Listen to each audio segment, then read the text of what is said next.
Que s'est-il passé sur le marché du NFT le week-end du 9 et 10 décembre 2023? Qu'est-ce qu'il ne fallait surtout pas rater? Fabien, c'est parti, on t'écoute. Mais avant, n'oublie pas le petit pouce bleu en bas de la vidéo, on s'abonne à la chaîne et surtout, on clique sur le lien dans la description pour avoir accès au Discord où on partage tous les jours des informations exclusives qu'on ne partage pas sur YouTube, toutes les stratégies qu'on met en place et surtout tous les bots, les robots que Fabien code et développe à la main et qui met à disposition des membres pour avoir un avantage énorme sur le marché. Bref, du très lourd pour ceux qui veulent apprendre à gagner de l'argent avec les NFT. Fabien, à toi. Et en parlant de Discord, c'est parti. Oui, et en parlant de bots et de...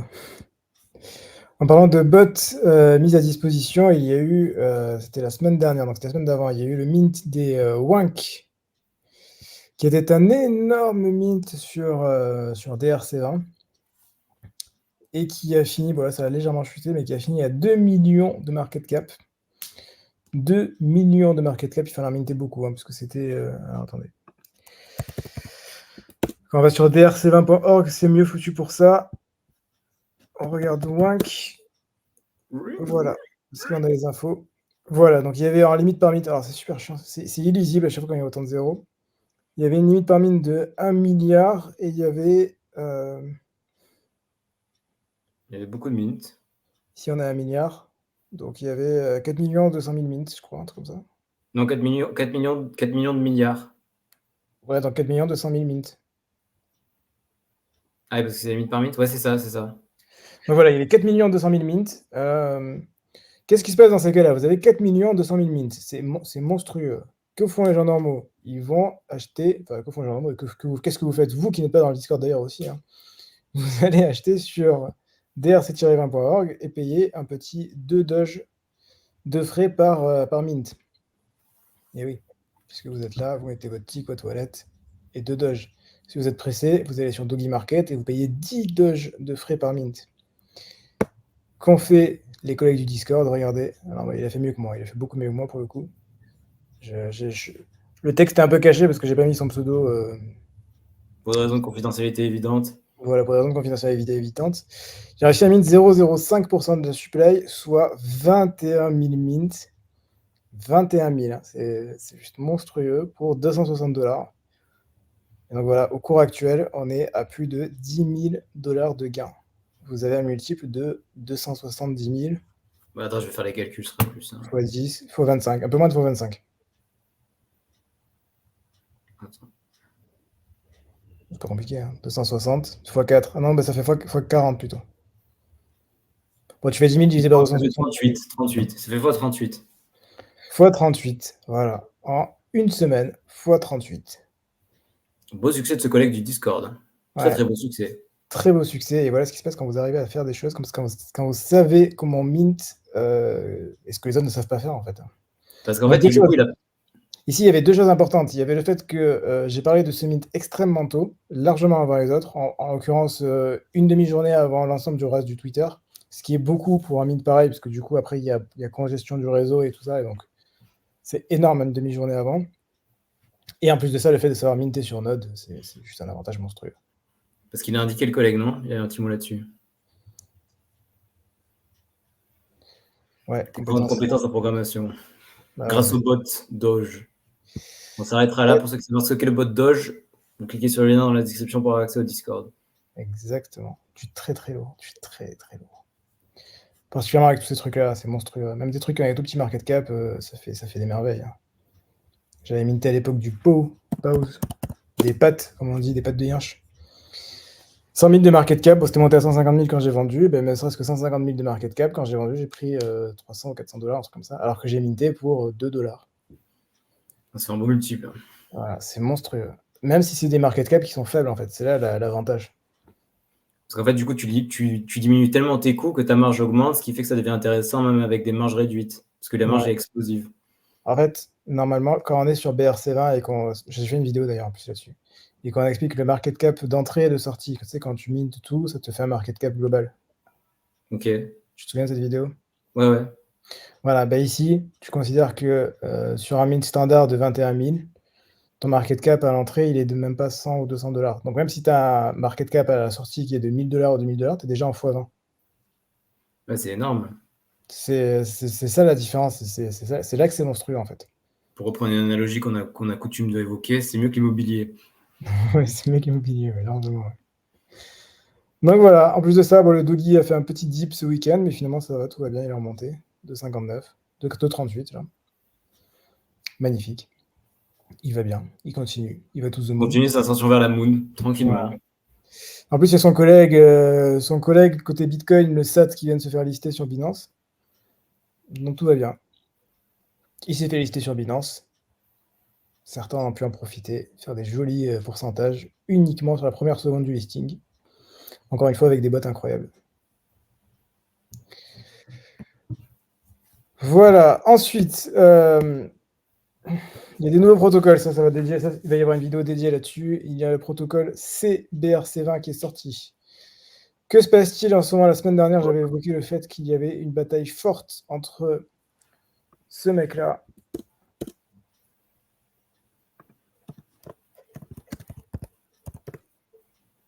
Alors en fait, du coup, maintenant, je sais comment lire son pseudo. C'est Luc Dash Junior. Ah, c'est le collègue catholique qui aime pas la spéculation, c'est ça?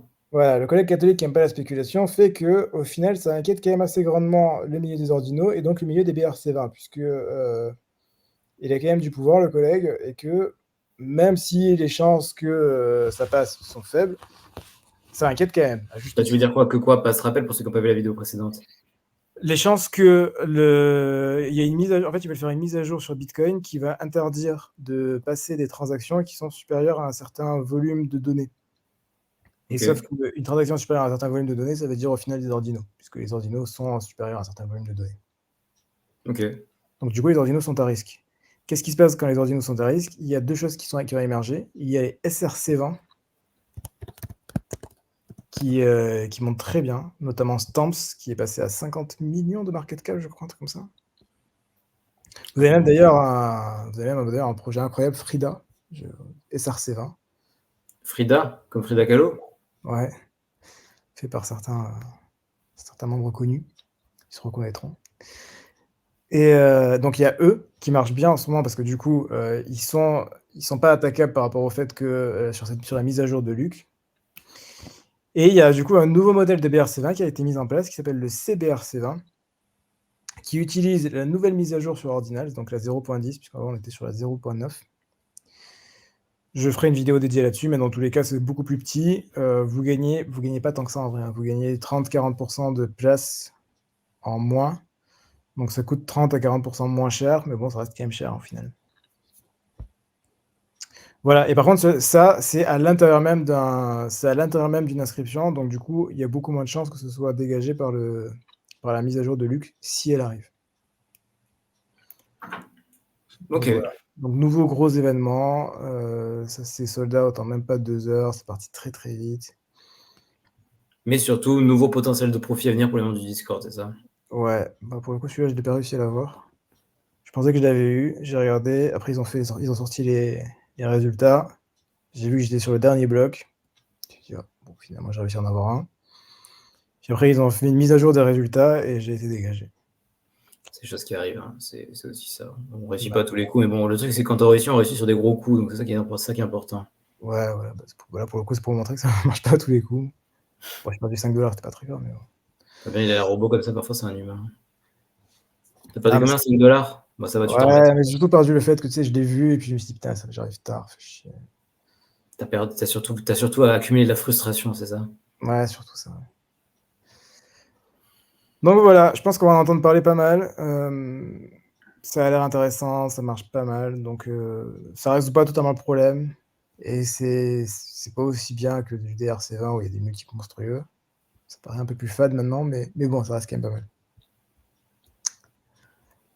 À côté de ça, on a les NodeMonk qui sont censés sortir demain, qui sont au fond du gouffre.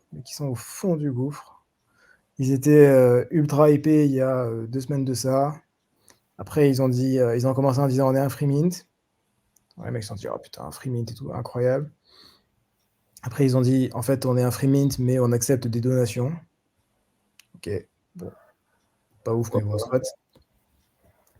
Après, ils ont dit bon, en fait, on va pas faire un free mint avec des donations, on va faire un mint payant avec une Dutch auction Et on récoltera les 5 premiers millions pour l'Open Ordinals Institute. Ça commence à puer la merde un peu, non? Ouais, après, l'Open Ordinals Institute a dit non, on veut pas les 5 millions, c'est beaucoup trop d'argent, on n'a absolument pas besoin de ça.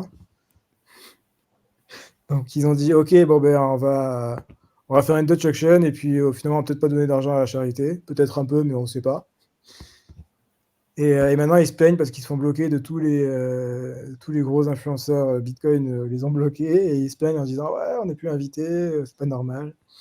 Les mecs sont débiles, enfin, je sais pas, ça paraît évident. Voilà, donc c'était l'histoire d'une débâcle en même pas une semaine. Voilà, ils sont passés de Mint le plus hypé à Mint, non, tout le monde s'en branle. Comme ça, comme quoi tout va très vite dans ce petit monde. Hein. Ah bah là, en une semaine. D'où l'importance de se tenir informé. Ah ouais, vous étiez venu la semaine dernière, vous auriez pensé que c'était le Mint le plus hypé, et bah, une semaine plus tard, c'est terminé. C'est incroyable. Donc voilà. Ensuite, il y a le collègue Xcopy qui est revenu. Enfin, qui est revenu, il est toujours là, mais bon, ça faisait longtemps qu'on l'avait pas vu. C'est des trucs un peu psychédéliques. Bah voilà. Bah, toujours, on le reconnaît. Il a fait un modèle où tu pouvais burn un Max Payne.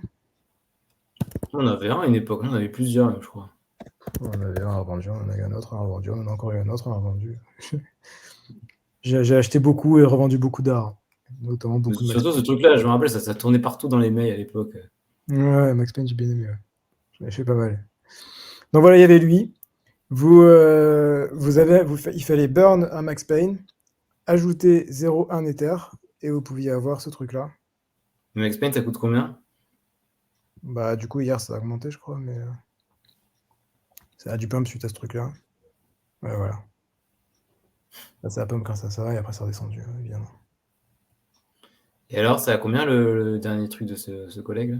Je sais pas, hier, j'ai regardé, c'était un Ether, et là, Bah, en Ether, c'était rentable alors. Même si tu fais 0,7 plus 0,1, ça fait 0,8, plus ça fait 1. Ouais, c'est moyen ouais, comme ça. c'est rentable, mais bon. C'est pas un Mais fois. oui, logiquement, c'est rentable, puisque d'un côté, il y a 500 de supply, et de l'autre, il y en a. Mais du coup, oui, voilà, c'était volontaire. Il en a fait burn 500 tout pile pour avoir item 69, 69, c'est rigolo. Voilà. Ok. Ouais, c'était rentable. J'arrive pas à retrouver le lien. Si, ça s'appelle Collision, je crois.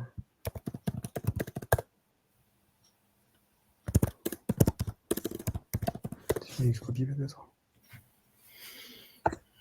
Il y a tellement des collections de lui que.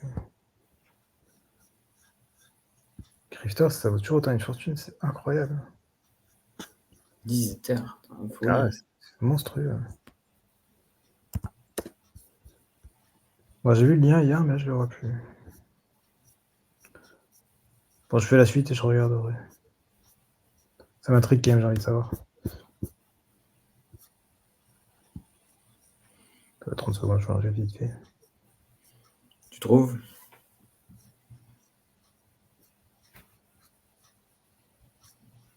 Ah, Oblivion peut-être.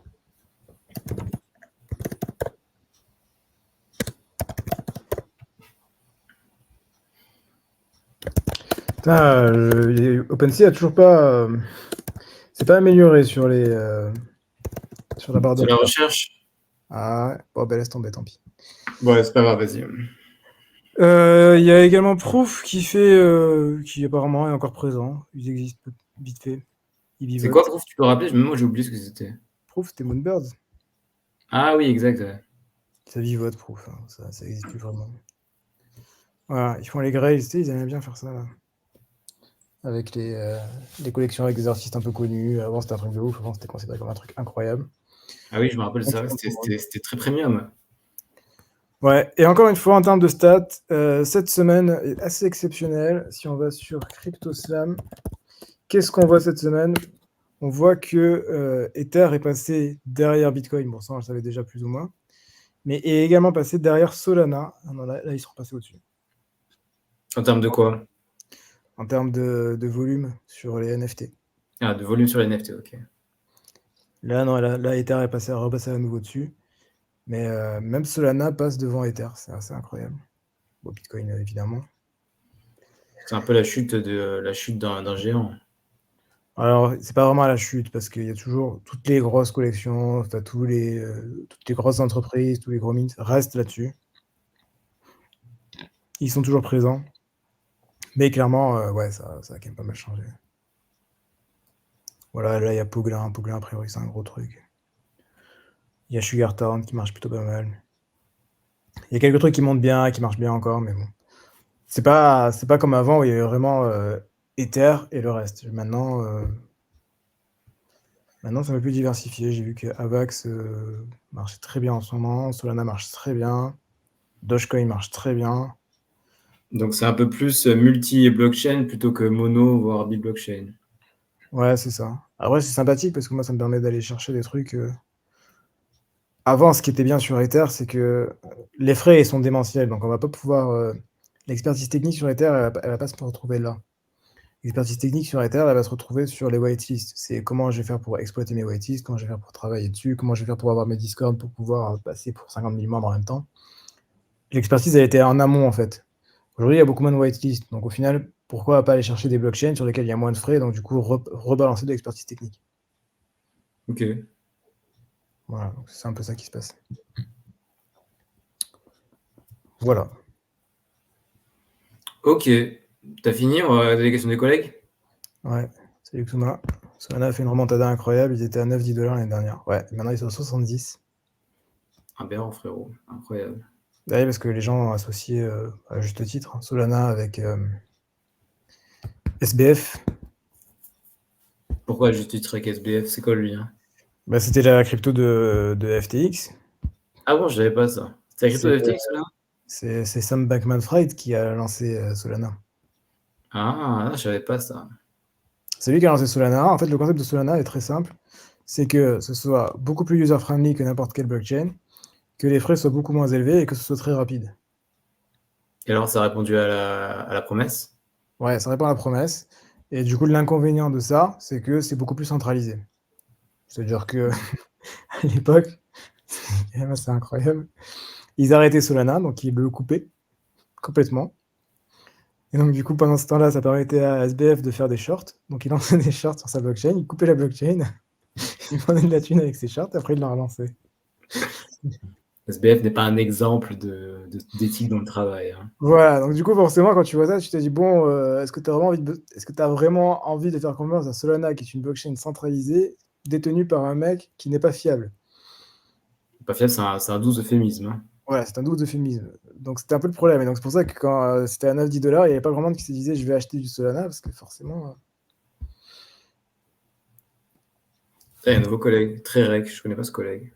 Salut Sur Trérec. le coup, j'ai cru que c'était Tarek, mais non. Ouais, moi aussi. Trérec, un collègue à l'ancienne, comme on dit. Et Trérec, un nouveau collègue. Tu veux Donc ajouter voilà, quelque chose, Trérec, ou tu as une question Solana particulière? est quand même c'est quand même assez particulier par rapport à ça. Mais ça marche bien, c'est efficace, il y a des bonnes diaps, il y a des bons dApps, il y a des bons développeurs. C'est en Rust, Solana, donc c'est assez rapide comme langage. C'est quoi, c'est en Rust? Rust, c'est quoi, c'est un langage? Ouais, pas méga user-friendly, mais beaucoup plus rapide comme langage. Beaucoup utilisé dans les SaaS, Rust. Ok. Tu maîtrises Rust? Moyennement, je préfère de très loin Python, mais bon, on fait avec Je ce qu'on pense a. que c'est ta zone de confort, ta zone de génie. Bon, j'ai l'impression que les collègues n'ont pas de questions. Je vous laisse encore 5 secondes. Après, on va clôturer ce live et basculer la vidéo en vidéo evergreen avec une petite miniature qui va être magnifique. Allez, merci beaucoup Fabien pour ce petit point quotidien. Pas les petits pouces bleus en bas de la vidéo. On s'abonne à la chaîne et surtout, on clique sur le lien dans la description pour avoir accès au Discord, comme le collègue qui a pris 10 000 $ avec les petits cochons. Vous cliquez dans lequel on partage des informations exclusives qu'on ne partage pas sur YouTube, des stratégies qu'on met en place et on partage évidemment les bots que Fabien développe à la main et qui met à disposition du Discord. Bref, du très très long pour ceux qui veulent apprendre à gagner de l'argent avec les NFT. On se retrouve dès demain pour un prochain point quotidien. Si la portez-vous bien, faites de l'argent. À la prochaine. Ciao, ciao. À la prochaine, ciao.